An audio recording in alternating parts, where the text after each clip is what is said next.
Alors, à la troisième partie du deuxième chapitre, Ancionas s'interroge sur l'élément du pari dans l'agir. Alors, pourquoi du pari?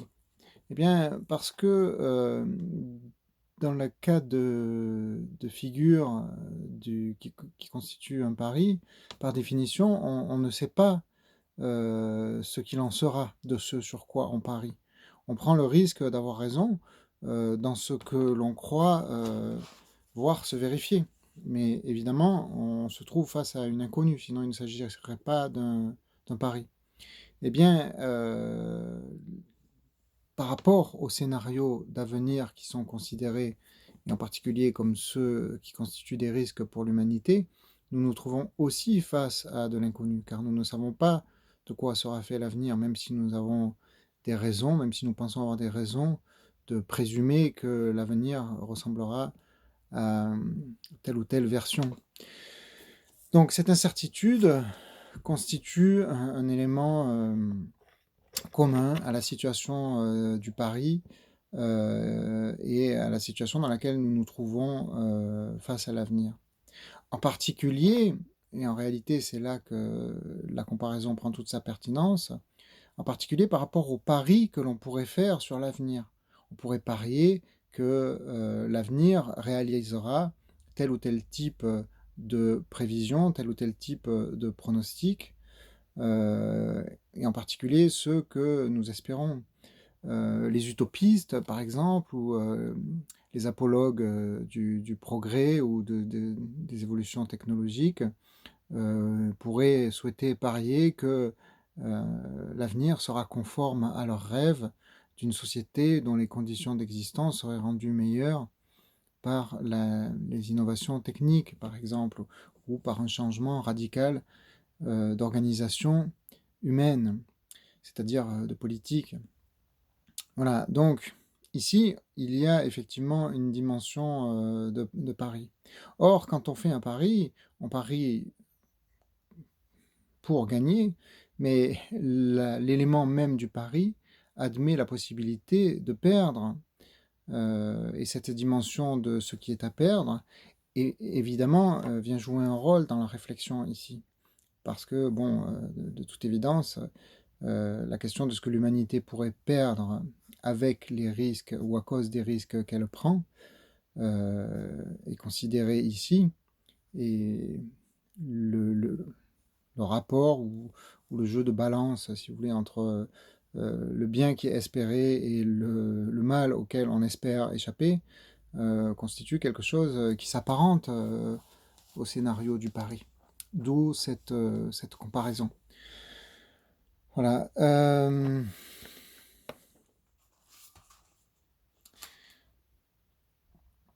Alors, première question, premier petit paragraphe.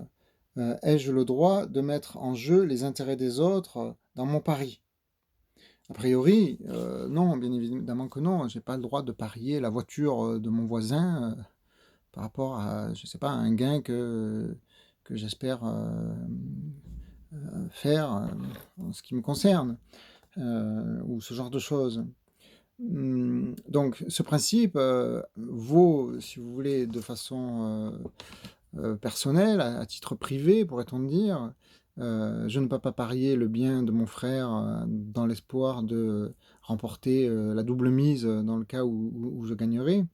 Cela dit, euh, adopter ce principe-là euh, dans une perspective qui consisterait à dire nous n'avons pas le droit de parier les conditions de vie des hommes futurs euh, au nom d'un gain espéré pour nous et puis pour eux aussi peut-être, euh, sur la base de cette interdiction-là, euh, cette, euh, ce principe donc peut se trouver exposé à une critique, nous explique Ancionas, parce que en réalité les intérêts des hommes sont toujours mêlés, c'est-à-dire que nos actions ont des conséquences de toute façon qui impactent la vie des autres.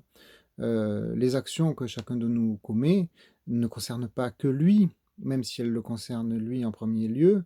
C'est-à-dire qu'il y a toujours un enchevêtrement de causes et d'effets, qui fait que les vies ne sont pas vécues, ne sont pas menées à titre strictement individuel, mais au contraire, elles sont en quelque sorte mêlées, elles sont en quelque sorte solidaires les unes des autres, dans la mesure où elles s'influencent, elles s'impactent mutuellement. De ce fait, puisqu'on ne peut pas isoler de façon stricte une existence, eh bien on pourrait tirer un argument de cette considération qui consisterait à dire que de toute façon, chacun de nos actes a une incidence sur la vie des autres. Donc à partir de là, de toute façon, les actes que nous commettons, y compris collectivement, ont une incidence sur la vie des hommes à venir. Et il en est ainsi, et il en sera ainsi, quoi que l'on fasse, quoi que l'on décide. Et donc, au nom de cet argument, eh bien, rejeter euh, un principe comme celui qui consiste à dire que nous n'avons pas le droit de parier le bien des hommes à venir en vue d'un bien espéré pour nous ou même pour eux. Voilà, donc face à cet argument que Ancionas concède en un sens, sa stratégie consiste à dire, bien, si on nous adresse cette objection, alors voyons quels sont les cas de figure, quels sont les types de cas de figure auxquels nous faisons face dans un pari comme celui-là. D'où le deuxième point ici qui est abordé en tant que question. Ai-je le droit de mettre en jeu l'intégralité des intérêts des autres? À partir du moment où on parle de l'intégralité des intérêts des autres, et par voie de conséquence aussi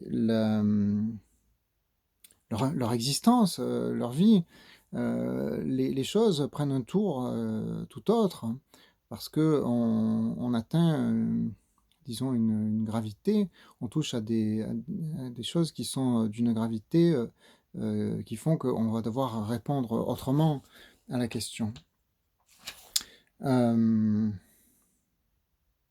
Cette situation existe d'ailleurs, une situation dans laquelle, Ancionas l'évoque à la page 82, dans laquelle un chef d'État doit jouer le tout pour le tout, doit risquer le tout pour le tout, pour sauver la nation. D'accord ? Je lis le passage en question. On ne contestera pas à l'homme politique le droit de mettre en jeu l'existence de la nation au profit de l'avenir, si vraiment l'extrême est en jeu. C'est-à-dire, s'il s'agit de sauver le pays, eh bien, l'homme politique sera fondé, et on ne lui fera pas le reproche de faire flèche de tout bois et éventuellement de recourir à des solutions qui sont extrêmes, des solutions qui peuvent s'avérer coûteuses en termes de vie humaine parmi ses concitoyens. Pourquoi? Eh bien parce que le cas de force majeure l'exigera. Donc dans un cas comme celui-là, le, le pari, en quelque sorte, puisque là aussi il y a une configuration qui est analogue à celle du pari, puisqu'on ne sait pas si on parviendra à sauver la nation, mais on fait le pari d'y parvenir en sacrifiant un certain nombre de personnes et en osant des solutions extrêmes. Donc dans un cas de figure comme celui-là, s'il s'agit de sauver la nation, c'est-à-dire s'il s'agit d'éviter le plus grand mal, à ce moment-là, on peut risquer. Il est légitime de risquer. Un peu comme si vous voulez, il est légitime de risquer une opération hasardeuse sur un patient dont on est certain qu'il va mourir s'il n'est pas opéré. D'accord? Donc l'opération met en danger son existence, mais dans la mesure où c'est la dernière solution, eh bien il est légitime de la tenter. Voilà, on est un peu dans ce cas de figure-là. Donc là aussi, il y a quelque chose qui se laisse penser en termes de pari, si vous voulez.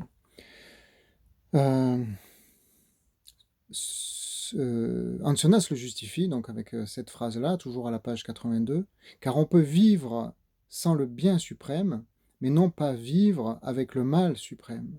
D'accord? Donc, pour éviter, par exemple, un asservissement par une puissance étrangère contre un régime abominable, par exemple, risquer le tout pour le tout est une entreprise qui est tout à fait recevable, tout à fait légitime.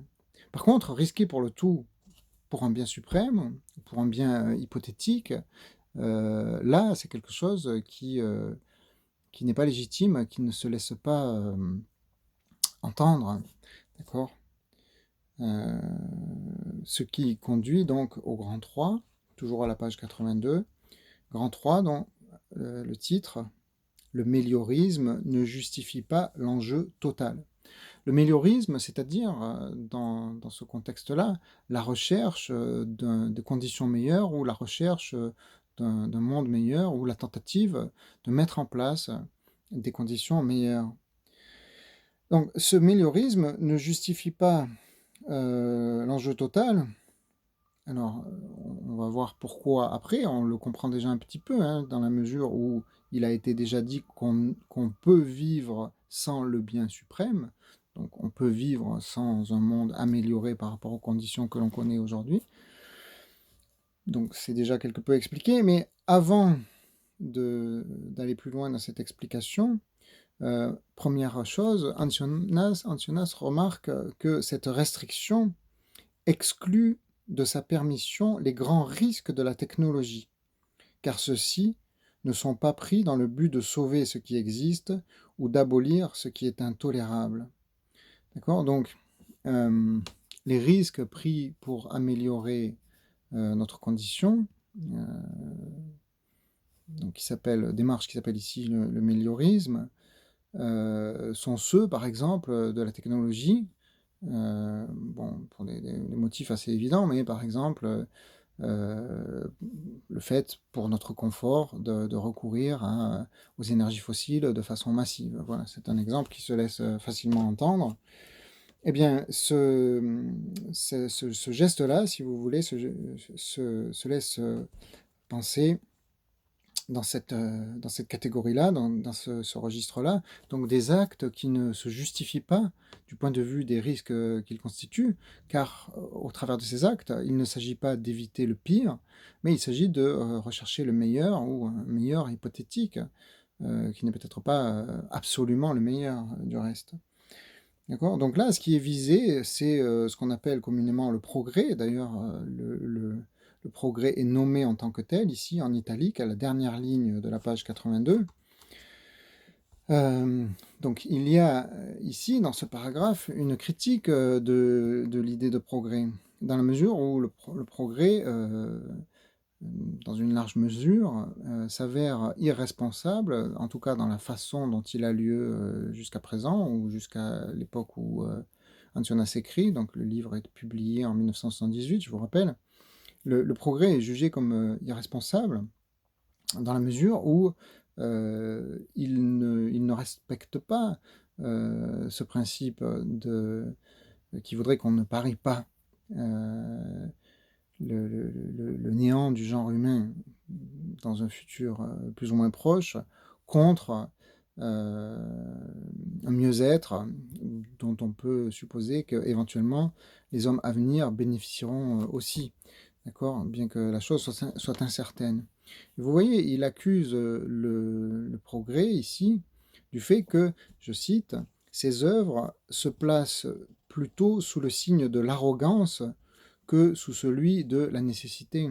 Parce que en effet, quand on y réfléchit, heu, les, les œuvres du progrès, c'est-à-dire, tout ce que le progrès technologique a amené, toutes les innovations et tous les changements de mode de vie que ces dernières ont apportés, ne touchaient pas tant à la nécessité, c'est-à-dire il s'agissait pas tant de répondre aux nécessités que, de changer un donné dont on estimait qu'il n'était pas suffisant parce qu'on pensait qu'on pourrait trouver, ou on pourrait créer, on pourrait mettre en place, quelque chose, de meilleur.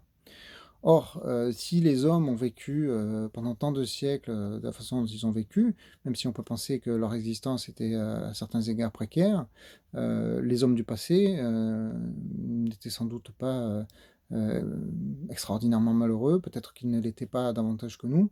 Donc le les, un grand nombre en tout cas de démarches d'innovation technologique qu'on appelle, le progrès, et qu'il faudrait peut-être mieux appeler d'ailleurs plus justement des évolutions techniques, ne sont pas basées sur la nécessité. Ça pourrait être le cas par exemple en ce qui concerne la médecine ou l'agriculture, mais pour beaucoup d'entre elles et peut-être pour la plupart aujourd'hui, elles sont basées sur, d'autres principes, sur d'autres logiques, l'amusement, le fun, la dimension lucrative, c'est-à-dire, l'appât du gain ou, la pure curiosité, une forme d'insouciance par rapport aux conséquences et toutes ces choses-là. C'est-à-dire, l'idée que en fait, l'homme peut se placer, au-dessus de l'ordre des choses, en fermant complètement les yeux sur les conséquences de ses actes. Or, il y a dans cette façon de procéder, en plus, d'un aveuglement, une certaine arrogance dans la mesure où il suffirait de prêter l'oreille à tous les avertissements de ceux qui ont perçu, les conséquences encourues, pour rectifier le tir ou en tout cas pour comprendre que le tir devrait être rectifié. Or souvent, il y a manifestement un refus d'entendre, ces avertissements. Donc de ce point de vue-là, on est bien face à une démarche qui est, arrogante. Voilà. Le 4e point donc, l'humanité n'a pas droit au suicide. Alors, si Hans Jonas disait, dans le 2e paragraphe ici, que un politique, un homme politique, a le droit de risquer le tout pour sauver, son pays, heu, quitte éventuellement à risquer, des pertes massives parmi ses concitoyens. En revanche, même pour sauver, son pays, c'est-à-dire en réalité pour aucune cause, que ce soit, il n'a le droit de risquer l'anéantissement de l'humanité. D'accord? Heu, voilà, la chose se laisse, assez bien entendre, quand on y réfléchit. Heu, si si on pensait le contraire, si on se disait par exemple: «Oui, mais à quoi bon vouloir, épargner à tout prix, l'humanité, puisque de toute façon, par exemple, elle devra périr un jour ou l'autre», ou ce type d'argument. Eh bien, il me semble parce que ultimement, ce serait la dernière objection, hein, ce serait le dernier motif de refus, d'entendre, cette exigence éthique. Hem, Si on admettait ce type d'argument, alors à ce moment-là, il faudrait, admettre qu'on a le droit de tuer. C'est-à-dire on a le droit de tuer, tout un chacun. C'est-à-dire, bon, il faudrait admettre, simplement, le meurtre comme, quelque chose, qui constitue une option, parmi d'autres. Or ce ce type de positionnement évidemment, n'est pas tenable, n'a aucune, légitimité ou ne se fonde absolument sur rien, si ce n'est un mépris de la vie, et le désir de n'en faire qu'à sa tête. Bon, beh, à ce moment-là, c'est pas la peine de réfléchir, les uns avec les autres. Donc voilà, l'idée que l'humanité,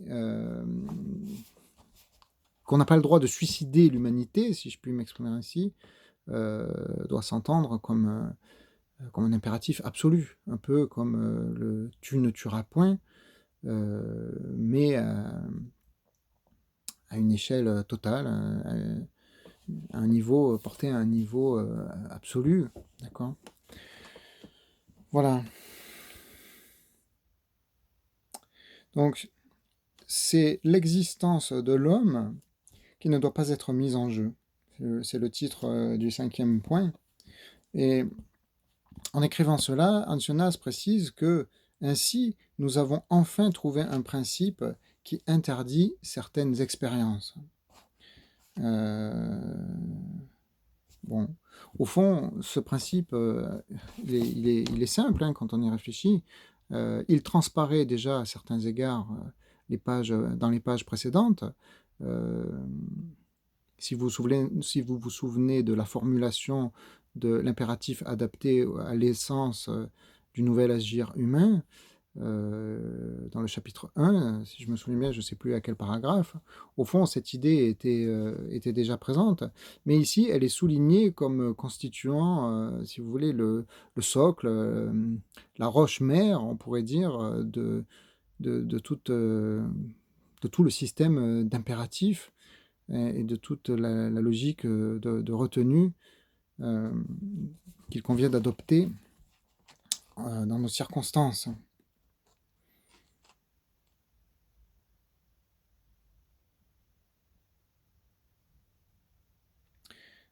Donc je lis encore un petit peu. Le principe éthique dont la prescription tire sa validité s'énonce donc ainsi: jamais l'existence ou l'essence de l'homme dans son intégralité ne doivent être mises en jeu dans les paris de l'agir. Il en résulte automatiquement qu'ici, les simples possibilités du type qui a été caractérisé sont à considérer comme des risques inacceptables qu'aucune des possibilités qui lui sont opposables ne rende davantage acceptable.